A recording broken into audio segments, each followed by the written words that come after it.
तर मित्रांनो, आता आपण ज्या परिसरात उभा आहेत, आताच आपण रजिस्टर करून वासोट्याच्या त्या फॉरेस्ट डिपार्टमेंट पासून पुढे आलोय. त्यानंतर ना ही आपल्याला डाव्या हाताला मारुतीचं आणि गणपतीचं मंदिर लागतं. तर हे मंदिर एका गावातलं मंदिर आहे. त्या गावाचं नाव होतं मेटिंदवले ठाणे. हे त्या काळी होतं ज्यावेळेस इथं राज्यकारभार चालायचा ह्या गडावरती, त्यावेळेस तिथला तो सगळा परिसर किंवा ते गाव उठवलेला आहे. आणि ही त्या मंदिराच्या एक्झॅक्ट समोर जी ही नदी वाहते, हिच्याच धारेमधनं असं वरती गेल्यानंतर ना आपल्याला आहे ना वरती म्हणजे जे फिजिकली फिट आहेत आणि ज्यांना चालायची एकदम व्यवस्थित सवय आहे, अशा लोकांसाठीच हा मार्ग बनलाय अशी कथा आहे. कारण की का शिवरात्रीला इथं भरपूर गर्दी असते, पण इथून या वड्यातून वरती चालत जाणं नागेश्वरला खूपच चॅलेंजिंग आहे.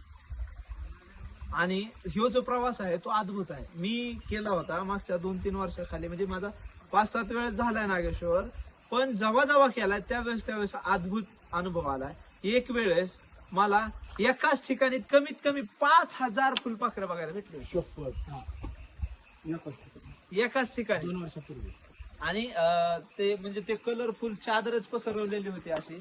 त्यानंतर त्याच्या मागच्या वर्षी एक अचानक अशी अद्भुत नैसर्गिक भिंत जिच्यावरती वेगवेगळ्या डिझाईन्स केल्या असतील अशी ती निसर्गाने सुंदर रंगवलेली चौकोनी एक भिंत होती.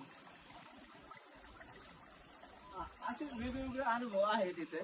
आणि हे जे पाणी जे येतंय, या वासोट्याच्या झऱ्याचं पाणी म्हणतात त्याला, हे पाणी आहे ना त्याला मेडिसिनल वॉटर सुद्धा म्हणलं जातं. कारण की का माहित आहे का, ह्या वासोट्याच्या जंगलामध्ये लाखो वर्षांपासून काही वनस्पती आहेत. किती वर्षांपासून? लाखो वर्षांपासून. जशी सह्याद्रीची उत्पत्ती झाली तशा काही वनस्पती आहेत. तर त्या सगळ्या वनस्पतींच्या मुळांना लागून हे पाणी समोर येतं आणि तेच पाणी आपण पितो. म्हणून ह्याला मेडिसिनल वॉटर म्हटलं जातं. त्या पाण्याचा जर पीएच केला तर 9+ पीएच भेटतो. चला तर पुढचा प्रवास पुढे बघू.